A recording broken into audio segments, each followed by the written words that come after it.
I watched all of Lord of the Rings over the last week. The three original films. I've got to watch the Hobbit trilogy now. Just wanted to escape somewhere for a bit. If I'm going to be in Tokyo getting incinerated in the heat, I wanted to feel like I'd escaped to somewhere exciting. Wow. Hello and welcome to the Abroad in Japan podcast. Probably the best way of learning about life in Japan without actually being in Japan. I'm your host, Chris Broad. We're joined as always by England's top Japan enthusiast, Mr. Pete Dawson himself. Pete, how the devil are you doing? What's going on? I'm very good, Christopher. I just watched a film with Ryan Gosling in it, so I am hot to trot, baby. Fall Guy, is it? Or whatever it's called. Fall Guy. It was indeed Fall Guy. I had the choice of either watching the Joaquin Phoenix film about Napoleon or Fall Guy, and I thought, you know what, it's Saturday night, I'm going to watch the Fall Guy one. Yay. And Is it good? yeah, I mean, the man just has presence. The man just ticks a lot of boxes for me. He doesn't need to do much, and I do enjoy it when he does comedy. I mean, it's not a great film, and the first half an hour is rubbish, but it does get better. So that's my review of the film Fall Guy, based on the TV show The Fall Guy. It's funny, the first film I saw him in was Drive, where he's very stoic. He says like one sentence. He's very grumpy. Yeah. He's not a really likeable character, and I'd never seen him in anything else. And then I saw him in Blade Runner, where he just played the same character as Drive. And I was like, I don't really get Ryan Gosling. And then I saw him in like films where he gets to be funny. And he is pretty good. He's a really good actor. Like I really like The Nice Guys with Russell Crowe. Such Perfect. a hilarious film. Comedy is so hard to get right, and comedy films are so rare that are any good. And it's just, they are, as a duo, bloody great. I wish they would do more films with each other, with that scriptwriter. Get a sequel to Nice Guys. As for Napoleon, I thought it was rubbish. It tried to cram like his entire life into 2.5 hours, and it just was like a speed run without the depth and without the emotion. What they should have done is pick a bit of Napoleon's life and focus in on that rather than cram it all in. Or if you are going to cram it all in, do it better than that. Right. I don't know. I think Ridley Scott, who's obviously one of the greatest directors of all time, hasn't done too much since The Martian, since 2015. And is it time for retirement now? Go to the vineyard in France and just chill out. Of course, the vineyard. Does he have a vineyard? Of course he does. So just chill out, relax. Stop making films. Unless he's got something great up his sleeve. He's got Gladiator 2 coming out. Oh God. I bet the ghost of Russell Crowe will be in that as well, doing something. Isn't there's a wolf in Gladiator 1 that was also, speaking of wolves, my dogs are just deciding to bark their heads off in the garden. There's a wolf in Gladiator 1 that also played Wellard in EastEnders. What a range! What a range! What the fuck? What the bloody hell? It's good stuff. While you watched Fall Guy, I watched all of Lord of the Rings over the last week. The three original films. I've got to watch the Hobbit trilogy now. Just wanted to escape somewhere for a bit. If I'm going to be in Tokyo getting incinerated in the heat, I wanted to feel like I'd escaped to somewhere exciting. And Is that why you name-checked Gollum on last week's show? Did I? Because you've been watching a lot. Yeah, because you've been watching a lot of Lord of the Rings. That's you true. said Ryotaro could hide in your influencer pit and play a Gollum. And I referred to the woman taking photos of the geisha and harassing the geisha as a hobbit. So that's probably why. It's all right. All Okay, together, I see. Isn't it? What a great trilogy, though. Sense. Such good films. And I need to watch the Hobbit now. And I'd seen Lord of the Rings before. I have watched them before. It's not a long time. And we all need a bit of escapism sometimes. And that was... Yeah. Yeah, and also Charlotte was in New Zealand, and I was a little bit jealous, so I thought I'd just watch New Zealand instead. So if I can't go, I'll watch I think that's very adorable when your loved ones goes to New Zealand, you watch Lord of the Rings. She had a great time. We got a story from Mars, who says, "Hello, Chris and Pete. I've been living in Tokyo for some time now, and I'm happy to say I've made some friends. In the early days, though, I felt intimidated to go out alone. One night, though, I decided to be brave and hit the town with the mission to speak to at least one new person. As I'm walking around looking in the tiny izakaya pubs, I stumbled across this little 4-seater place called Beatnik near the Waseda station. Inside was a bartender who immediately made me feel welcome, despite his inability to speak English. It became my favourite bar, and over time I met all the regulars. They became my sort of Japanese family. It was a great place to hang out during my first days of school. Sorry, during my days off school. From the beginning, I noticed something funny. The bar had no official closing time. It was just shut up once everyone left. Some nights we all left at 11 p.m. Other nights we stayed until the sun came up. I was always told that it was totally fine. A few months later, into my language school, in a class about culture or etiquette, I was made aware of the fact that it's not common to say no or decline things. It's always Driveable. It's always okay. I felt absolutely mortified that some nights the owner probably wanted us to leave but would never say so. What instances have you come across where you learnt something new about Japan's social etiquette or culture and just felt extremely red in the face? Cheers, Mars from Canada, living in Tokyo. I will say though, I don't think you have to worry about that. I think most bars, a lot of bars in Tokyo have that policy where it's just like, if you're here, we're open. If you're not, we're not. And you know. If they want to go home, there's just usually an official closing time on the door somewhere. But no, honestly, most Tokyo bars, the owner's kind of more than happy to just hang around all night long. You're still drinking. If you're still drinking there, especially because like there are so few, there are so few seats in a lot of these places, so they kind of have to maximise the amount of booze that's getting sold. If they want, if you wanted to, run a bar that has finite closing times, I mean, I guess I'm sure a hub managerial position is ready for them, but it's just a different job. The nighttime economy runs until about 6 o'clock in the morning, and then it's sleepy time. Absolutely. During the day. My ramen shop, we shut up here at 11 p.m. But if customers, oh wow, you just knocked that one out, did you? Eat my ramen. We let them stay. We let them stay and eat this delicious bowl of. I think it's supposed to be soy sauce ramen. I'm not sure what that is.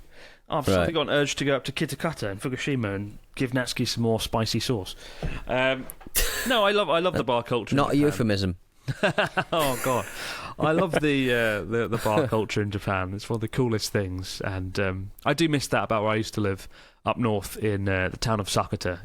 We'd have that. We'd go, I'd go to restaurants and then stay open all night, and just it's a cool vibe. It's a very nice vibe. Not like the UK. Where it like hits midnight, and it's like everybody fuck off out the pub, go away. Blah. Yeah, like it's nice. I like Japan. Have you ever for that? Have you ever done like a lock-in? A lock-in. On a login. Lock-in in the UK. A lock-in. What's that? Well, when the licensing hours end, 1 o'clock, 2 o'clock in the morning, and then they lock the doors and they close the curtains, and everyone just keeps drinking as they throughout the night. I think I've had it a few times on my travels and whatnot. Very exciting. They did it during COVID a lot in Japan. Actually, a lot of bars that were supposed to be shut weren't shut, and dim lights or curtains up. There was a lot of curtain sales over 2020 to 2021. I noticed lots of curtains, but don't feel bad, Mars. Don't feel bad. You didn't break any etiquette there at all. So hopefully, learning that will make you feel good about yourself. The only etiquette I can recall that I've screwed up was the Genkin story where I went through the toll booth. And the guy asked me, do I have cash? Which is Genkin. He went, oh, Genkin this car. I went, yeah, Genki. I'm Genki. I'm good. And just drove off without paying. I'll get that money right to you, brother. See you later. Bye. I was a right cock up. Oh, dear. Oh, dear. But anyway, never mind. Krispy Kreme Japan. Do you know, this is a weird news story. I don't really care about Krispy Kreme much. They do taste good, though.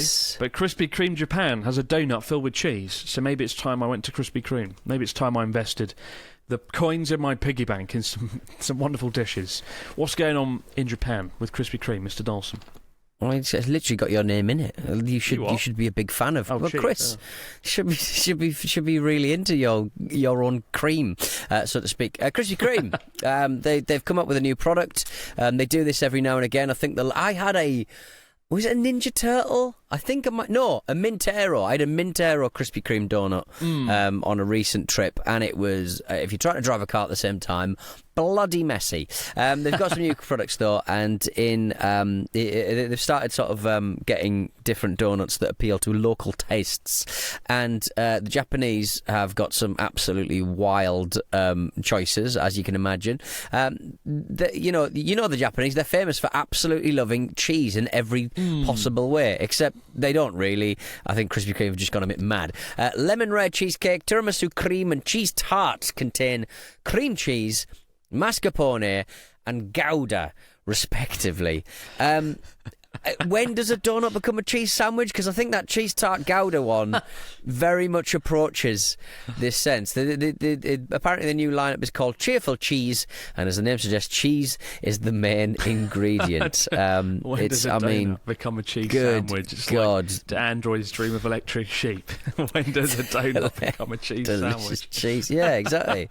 I mean, I would say that I've been tricked before. I lived in Onrock Park in our nation's capital, and there was like a sort of deli over the road, and I became quite friendly with this bloke at the deli, and he sold me a block of halloumi. And I, being a working class lad from the northeast of England, I'd never tried halloumi before, but he convinced me that it was really good to make cheesecakes with. And so I bought like a £7 block of halloumi, and I'm fairly certain he told me you could make a cheesecake with it. And I love cheesecake, but I got it home and I was like, how is this going to be made into cheesecake? You can't. It's bloody halloumi. It's just a replacement for meat. But yeah, I mean, would you get involved? I'm out of the three: lemon meringue cheesecake, tiramisu cream, and cheese tart. Which one are you going for? If you are going to flirt with cheese in a donut, I would posit that you do it properly and you do it full force and you do it 120%. You got to go for the cheese tart with the Gouda in it, surely. Is that how Gouda's pronounced? I've always wondered if it's Gouda or Gouda. Gouda? Gouda? Oh, maybe not. Gouda would make sense, though. I would go for McDonald's double cheeseburger, because there's another news story about how McDonald's cheeseburgers have now... The double cheeseburger is called cheese double cheeseburger. And they just put double cheese in it. Double cheese, round the corner, chocolate's made. Say, like, cheese double fucking cheeseburger. Try and say that in Japanese. Cheese double cheeseburger. 一つお願いします. Nice. God. Yes, please. Sod that. My cheese days are out because I'm doing a Spartan race next week, or this week, depending on what week. Oh, right, okay. So I've got to get fit for that. There's no cheese for me, just fitness and brilliance. And you've literally, about 5 seconds ago, you wanted to go up to Sakata or Hakata or whatever to give your friend some spicy sauce. You've got food on the brain, Chris. You are gagging for a cream cheese tart donut. That's because all I've really eaten today is this. When I rocked Minute up, Maid energy jelly, Minute Maid banana. Yeah, you were drinking it's like a banana. It looked like banana in a pouch. This can't be good for you. It says it has No. the energy of 2 bananas, and then it's like fruit juice 2%. It's like, what the fuck is the other 98%? What? Oh, crikey. Oh dear. But I was in a As long hurry. as it's got potassium. I was in a hurry. I needed my bananas, and you're never in a hurry enough. You know for a fact you bought that from a 7-Eleven, and you could have bought an egg.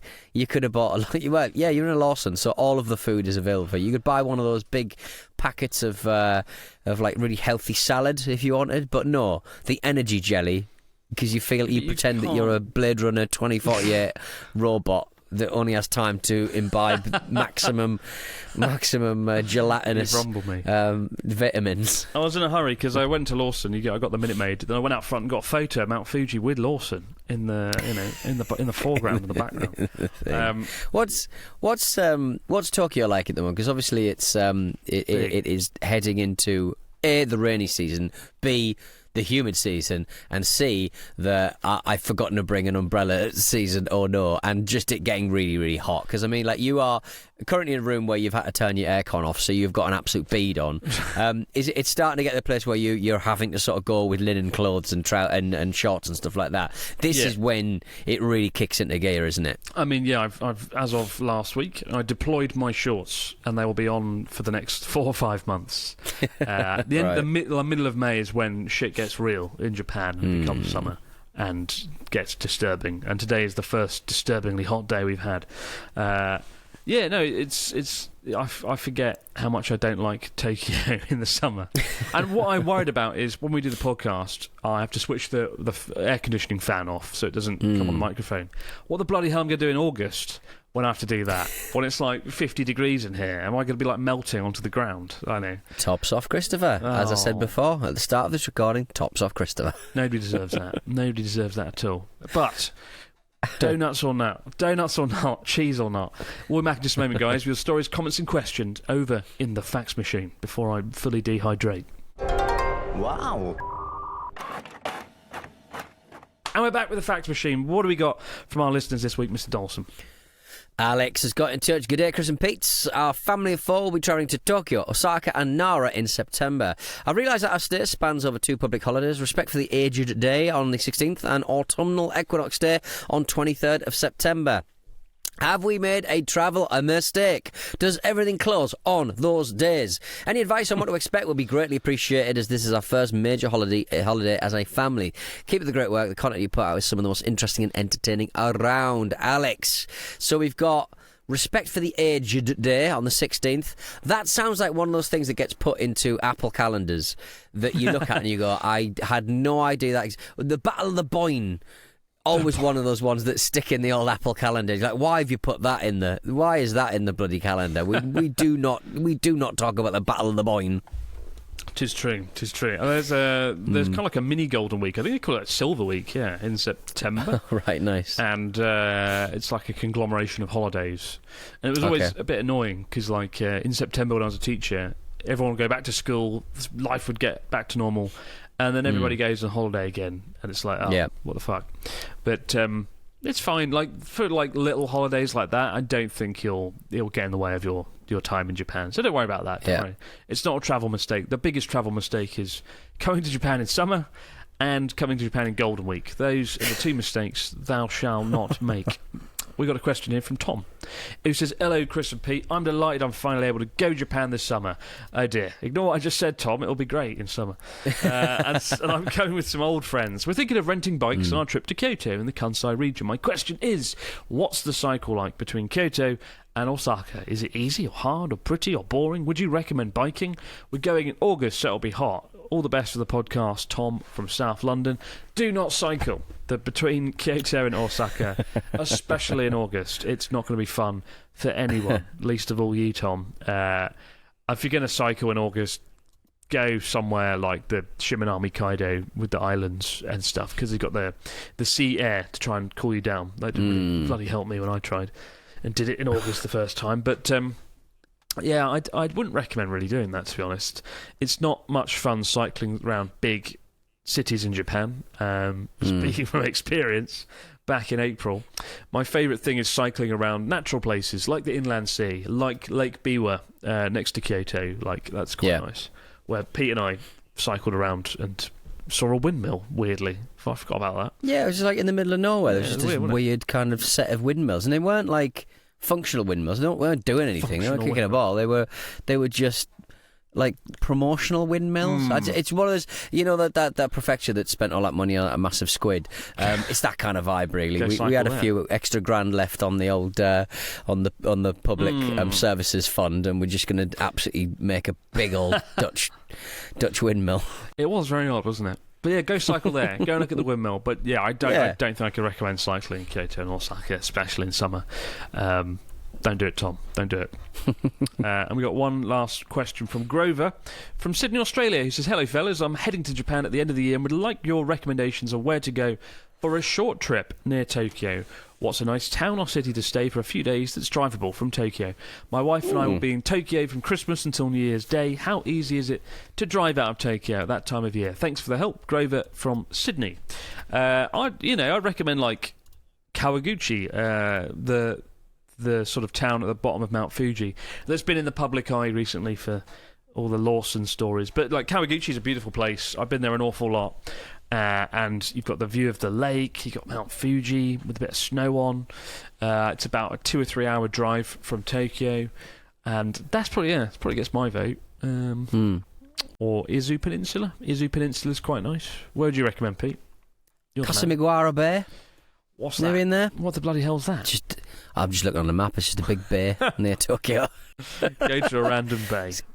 Got an aquarium. Who doesn't love a bay, though? It looks absolutely lovely. That's true. I mean, but like, you can go from Tokyo to so many great places in like 2 hours by bullet train. Like, you could go to Kanazawa, which is one of my favourite cities in Japan. It's like 2.5 hours on the bullet train. You go to Nagano, the snowy mountain city, where you've got the snow monkeys. It's kind of nice. Matsumoto, which is just one train line from Shinjuku, which is the city famous for the big black castle, which is really cool. There's loads of places. You're really sport for choice, to be honest. But Kawaguchi is always a good shout. Everybody loves Kawaguchi. And you get the shot of Lawson and Mount Fuji, even though it's now been blocked up by a curtain, a big black curtain. Go get a shot of that. That'll make your trip complete. But have a good one. Keep the stories, questions coming in to abroadinjapanpodcast@gmail.com or write down in the comments below here on YouTube, guys. But for now, have yourself a great few days, and we'll see you right back here to do it all over again on the Abroad in Japan podcast. Have a good one. Bye for now. Goodbye. More energy jelly. Hey. That stinks of bananas.